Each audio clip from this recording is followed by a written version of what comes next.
Adam here with Brooksaw Antiques. Today we have this 1936 Royal O model vintage portable typewriter. I'm going to show you how to use the functions and make sure they all work. Very beautiful glossy black paint.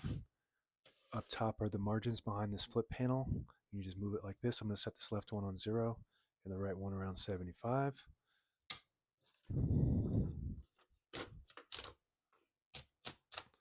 And this is the paper bale that sits on top. It's got 2 adjustable rollers.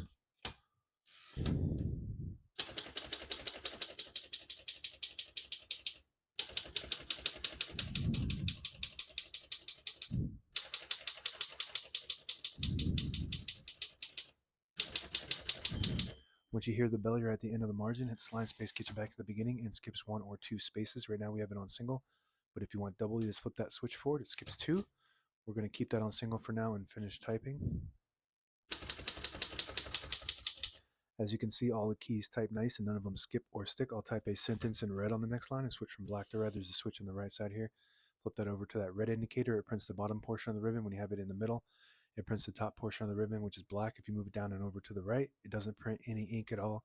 It just leaves a stencil for copying purposes. We're going to move that over for red.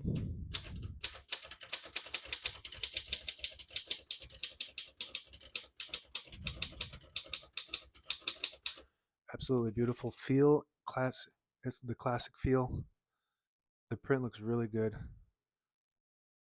Super aligned and ready to go for daily typing.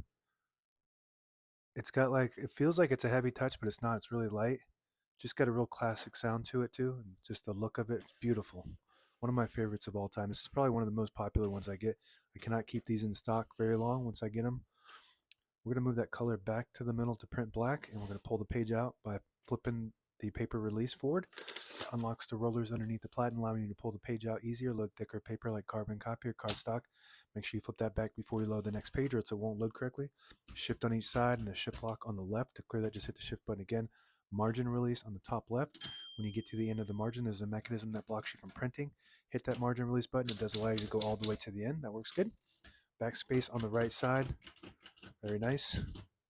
Touch control in the middle. The farther right to the plus sign you go, the more tension there is when you hit the keys. You do have to hit them a little bit harder for them to print, but they respond faster. So you just want to play with that to gauge what you prefer as far as touch control. Open the hood. All the brand new ribbons loaded on the left side, so it's pulling clockwise to the right.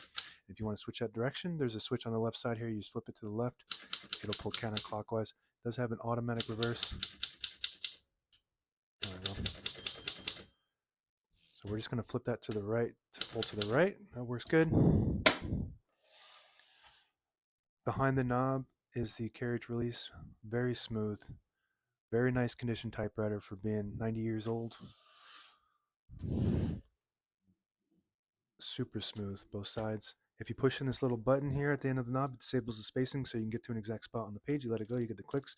Each one of those clicks is one space, and the same concept with this very top lever here. You flip that forward, it disables the spacing. You flip it back, you get the clicks. And these paper bell rollers are 3D printed, that I designed and 3D printed myself since they don't make the originals anymore. So those were replaced. The same with the foot mounts, these were replaced too. So if you need any extra, if you need some replacements, check out my shop. I have those available, as well as this typewriter here is available right now on eBay or Etsy. Search Brooksaw Antiques.